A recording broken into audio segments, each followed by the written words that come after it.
कोल्हापूर हादरलं। दारू पिण्यासाठी लेकाची आईकडे पैशांची मागणी, पैसे देण्यास नकार दिल्यानं आईवर केला वरवंट्याने हल्ला। आई आणि मुलाच्या नात्यासारखं नातं या जगात कुठेच नसतं, पण एका मुलाने आपल्याच आईच्या डोक्यात वरवंटा घालत तिला संपवल्याचा लज्जास्पद आणि धक्कादायक प्रकार समोर आलाय। मुलाने आपल्या आईकडे दारू पिण्यासाठी पैसे मागितले होते।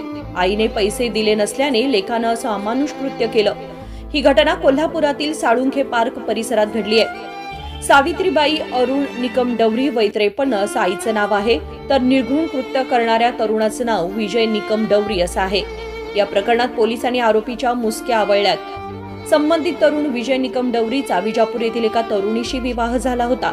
लग्नानंतर त्यांना 2 अपत्ये झाली।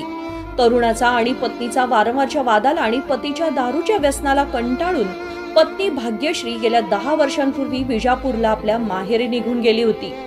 तिला सध्या 15 आणि 17 वर्षांच्या 2 मुली आहेत। याच विजयने दारूच्या नशेत आपल्याच आईवर हल्ला केला आणि अनर्थ घडला होता। लेकानं आपल्याच आईचा खून केल्याचं परिसरातील लोकांना समजतात घटनास्थळी खळबळ माजली। या घटनेनंतर परिसरात अनेक लोकांनी घटनास्थळी मोठी गर्दी केली होती। खून झालेल्या ठिकाणी पोलिसांच्या फॉरेन्सिक पथकाकडून तपासणी आणि पंचनामा करण्यात आला। डोक्यात वरवंट्याने हल्ला केल्यानं सावित्रीबाई जमिनीवर पडल्या। त्यानंतर त्यांच्या डोक्यातून रक्तस्राव होऊन मृतदेह रक्ताच्या थारोळ्यात पडला। बुधवारी सकाळी तरुण हा दारूच्या नशेत असताना त्याने आपल्या आईकडे पैशांची मागणी केली होती। आईने पैसे देण्यास विरोध दर्शवून त्याने घरातील वरवंटा डोक्यात घालून आईचा खून केला होता। त्यानंतर त्याने पळवाट न शोधता तो मृतदेहासोबत बराच वेळ बसून राहिला होता। त्याने केलेल्या अशा चुकीच्या कृत्याचा त्याच्या चेहऱ्यावर कसलाही पश्चाताप नव्हता असं सांगण्यात येत आहे।